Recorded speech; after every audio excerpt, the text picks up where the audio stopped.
This is the AMDM, your quick morning podcast full of Memphis news. I'm Natalie Van Gundy. Today is Tuesday, June 23rd. The city of Memphis is planning to spend $55 million for updates at the aging AutoZone Park, but it's not clear where that money will come from. Earlier this month, some Memphis City Council members balked at a $5 million request for emergency repairs at the ballpark.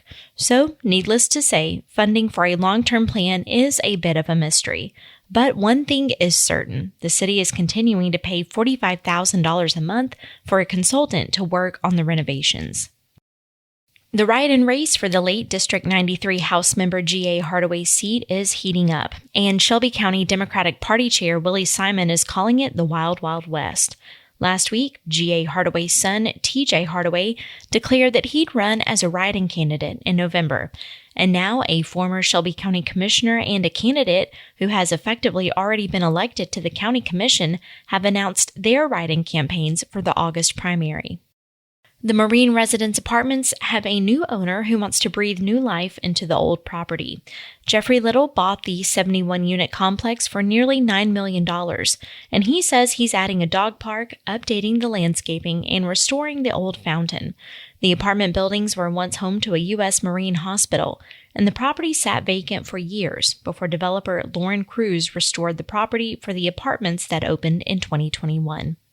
According to a federal lawsuit filed late Thursday by Memphis Shelby County Schools, Tennessee's takeover legislation is unconstitutional. Laura Testino says that Shelby County government and the Shelby County Board of Commissioners joined both the school district and its elected board members in the lawsuit against top state leaders. Memphis Police Department's Harbor Patrol Unit covers roughly 50 river miles from Greenbelt Park south to the Mississippi state line, along portions of the Wolf and Loosahatchee rivers. By monitoring everything from commercial vessels or pulling citizens from freezing currents, the two-man unit views its presence as an absolute necessity for a city built on the banks of the nation's largest river. Much of the unit's daily operation involves monitoring a highly trafficked stretch of downtown riverfront that includes Tom Lee Park, Beale Street Landing, and Mud Island. So far this year, the river has been relatively quiet in terms of emergency water rescues, though the unit has still towed stranded boats and, unfortunately, recovered a few deceased individuals. Officers credit the recent drop in life-threatening emergencies to a decrease in irresponsible behavior and an increase in public awareness. And now it's time for a look at one of the week's biggest stories with Mary Casciola. But stay with us after that for more of the day's news. Chunt, Maine, scrimps. Memphis, like any other place, has its own accent. And recently, a group of linguists from the University of California, Berkeley, have been working with researchers from the University of Memphis to define this other Memphis sound. I'm Mary Casciola. Today, I'm joined by reporter Brandon LeGronde, who reported on this project. Brandon, thanks for being here. Thanks for having me. Of course. Okay, so I'm super interested in this story and thinking about Memphis words and pronunciations.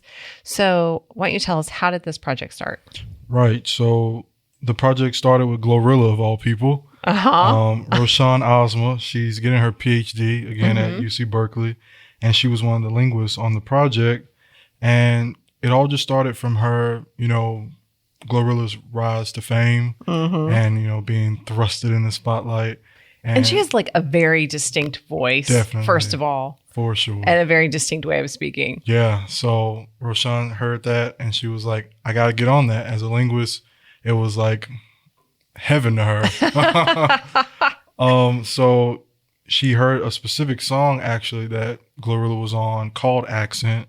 And she talked about putting R's where the letter U should be. And again, Roshan was like, this is like linguist heaven. Like, I have to. Like, not only is she doing these things, but she's actually noting them in her own like songs. Like, this is how I talk. Okay, so the project is still ongoing right now, but the linguists are sort of like in the middle of it. So they did a bunch of interviews with Memphians last summer.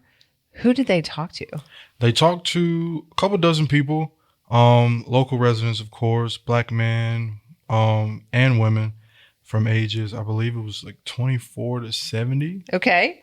So pretty pretty diverse range. But the most important part was that they wanted to talk to Black Memphians, and they wanted to have a natural conversation because the older research that they had was more like reading passages. Right, like everyone reads the same thing, and we see how they they wanted to just have a casual conversation and see how they're talking to each other. Yeah, that's super interesting. How did they find the people?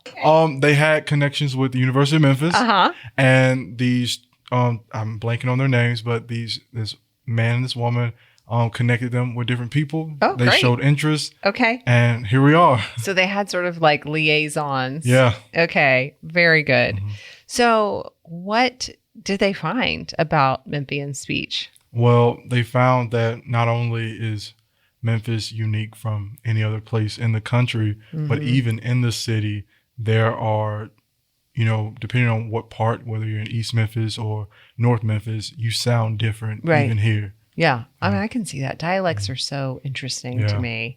They have sort of said like, okay, the Memphis definitely has its own accent. And it does differ from other southern cities. Like it's not the same in Nashville. It's not the same in Atlanta or Charleston or Birmingham or wherever, right? Like what are the differences? Do we know? Well, there are a lot more differences than, when you hear someone from New York and Boston, it's like, okay, I know this is a Boston person. This person is from New York. Right. When you think of the South, it's like, oh, all of you just sound country. You know what I mean? That like soft lilting accent. Exactly. Yes. And as we mentioned earlier, putting R's where you should be, Glorilla and a lot of other people may pronounce beautiful spirit as brutal spirit. You know what I mean? So I definitely think that there's a lot of differences between like Memphis and Atlanta. Right. It definitely, the accent they were honing in on, someone said it was like weird country. And it does like have like a country feel to it, to me at least. So your story also mentioned ordering a cold tea, but that one, I'm not a native Memphian. I have no idea. What is that? Yeah. So, one of the researchers showed different diagrams of how different parts of the country interpret words or even say words like soda, pop, Coke. Right. Exactly. I'm a Coke girl here. What about you? Pop. Yeah, you say pop. Yeah. So another one was about tea. And the diagram showed that Northerners usually, if they order a tea, it's most likely to be warm. Okay. But in the South, iced tea, sweet tea is like a staple. Right. And we're going to automatically assume there's going to be cold. I am going to imagine, like, if someone says I'd like a tea, like in a Memphis restaurant, I'm going to say, like, that's probably sweet tea. Yeah. Okay. That's what that was about. I was like, what is that? Okay. So the researchers came and they presented some of their work at the Whitehaven Branch Library, I guess in the last week or so. So you were there, obviously, but how many people were there and like, what was the reaction? Yeah, again, it was like 15, 20 people, a diverse crowd, again, all ages, women, men, black, white, everyone was there excited to learn. And I think that coming out of it, everyone learned at least a couple of new things that we didn't know before, for sure. I was asking, I think I asked my like next door people like about Memphis words and Memphis phrases, and like Junt came up. Maine always comes up. Someone said a very Memphis thing is you say God is good, and someone responds like all the time. So super interesting. So what was your takeaway? Honestly, my biggest takeaway was just learning about the prior research to it and how outdated and kind of limited it was. Most of it was like 20 years ago. Oh, wow. And it hasn't been revisited since.